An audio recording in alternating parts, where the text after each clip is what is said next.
Welcome to Temple Village, the first headquarters of Knights Templar in Scotland. Today, I'm joined by Andy McGrath from the TV show Weird Britain. This is Scotland, the Untold. Dom, we've just come from Ruston Chapel. We're in the village of Temple. Does that have something to do with the Knights Templar? In 1128, when Hugh the Pain came to Scotland to meet the King David I, he basically was granted land that we are standing on. It was called Balantrodar. In the Old Gaelic, it means stead of the warrior or warriors. And this place started as a place for the monks.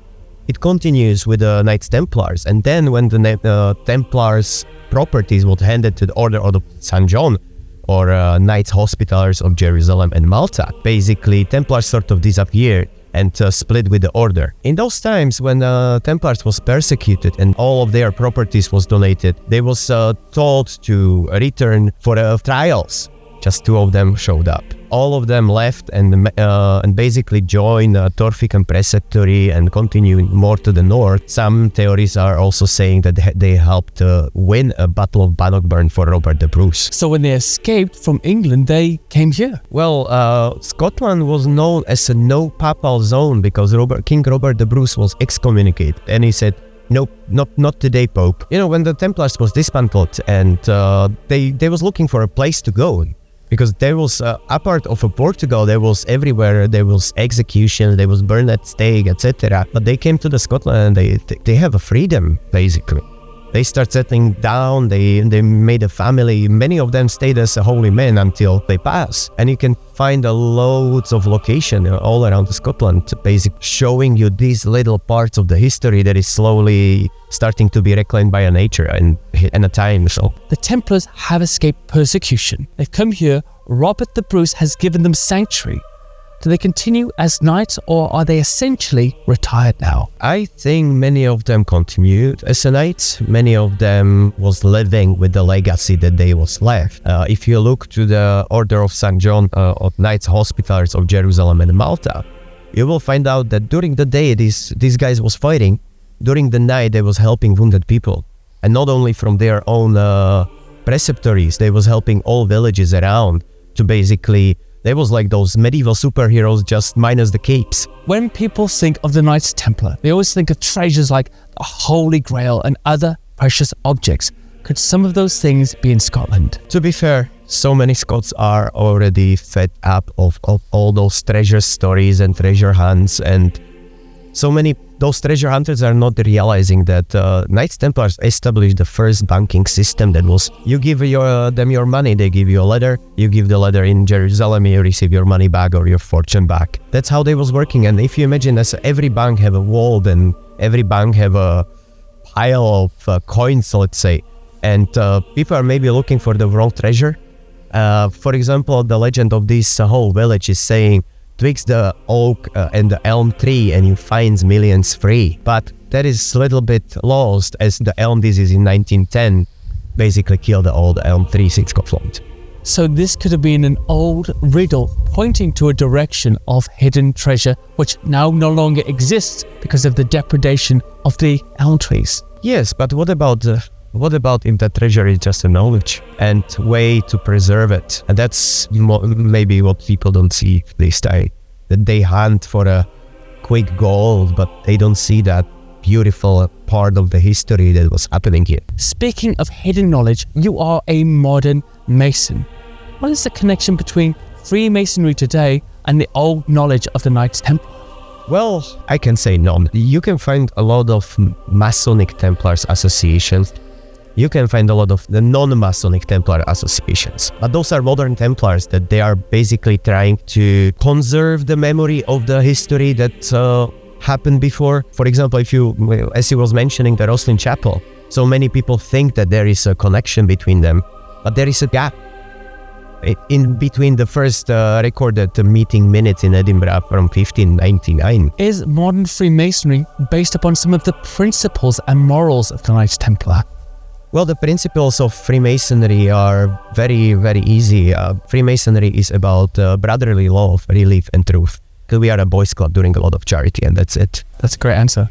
Speaking of Freemasonry, are there any Mason links in this graveyard? There actually is one gravestone. I can show you exactly what it is. Okay, let's have a look.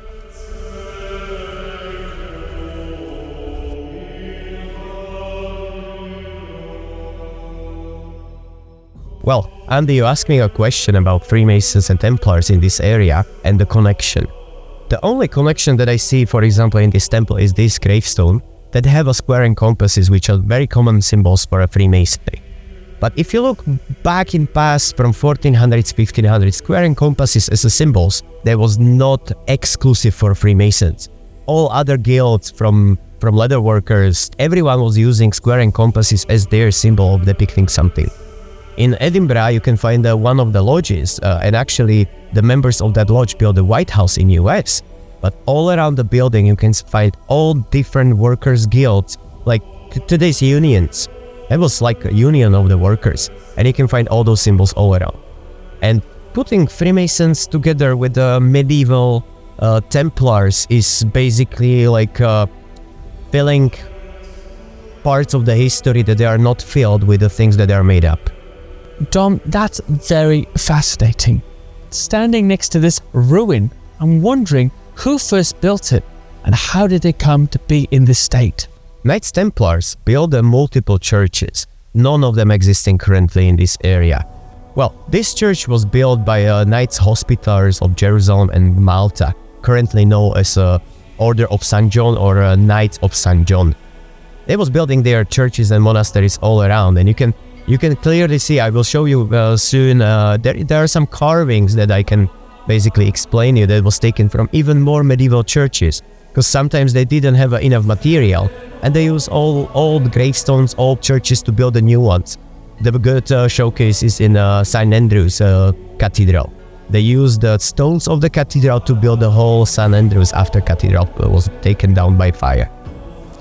Could they have used these ancient cathedrals to build new cathedrals to give it some provenance, to say this place is holy because it contains statues and graves from an even holier building that no longer exists? To be honest, I was thinking about that, about so many churches, but I think the reason was more money-wise, that they didn't have that much money to pay workers to carve them as new stones. If you imagine stone cutters and stone carvers, they carve the stone, they put their mark, that's why you can find on the stones certain marks. That was like a signature of the stonemason. He bring it to his basically manager, and he checked it with his plans, measured it around and paid a wage. That's it. And not every single builder have enough money to pay these workers. That's why Collegial Church of St. Matthew, or Roslin Chapel as you know it, was not built fully. It was stuck in the middle because they ran out of money basically. You mentioned some ancient inscriptions in Latin. I'd love to see those. Okay.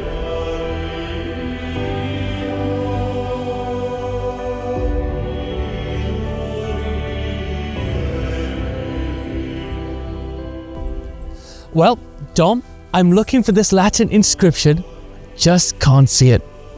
On the right column, you can see words BD or engraved. You see it? Oh, yeah. B.D. There in the middle. Yeah, that was probably taken from way older Gothic church, but it can mean verbum Dei or visio Dei, word of God or the vision of the God. It's almost like having this inscription on the church validates its existence as divinely appointed by God. Well, I think that every church in that time was divinely appointed by the God. And people thought that because sometimes in those times, that was the only what they had. Only what they have, what they believe in God. And in the times of suffering, in the times of plague, those little kirks or churches was the only place where those people goes. Dom, I can see another cross through the arches here that looks very much like a Templar cross. Yes, but that cross was also like a Masonic symbols, not exclusive for the Templars. It was part of the many Christian military orders, from Orders of Malta, Order of St. John, Order of... But another interesting inscription is like a Latin inscription in the top of the church, and basically saying Vienna Concilium, that basically established and given this church to the Knights of Hospitaller of St. John of Jerusalem and Malta. And that's the one of the last and oldest standing here. This has been a fascinating journey. Thank you for bringing me here. Now I have to resume my quest for the Holy Grail. You might learn some silly walk on your way. That is perfect, actually. That's good. That is perfect, thank you. I loved the Village of Temple, but I especially loved our guide, Dominik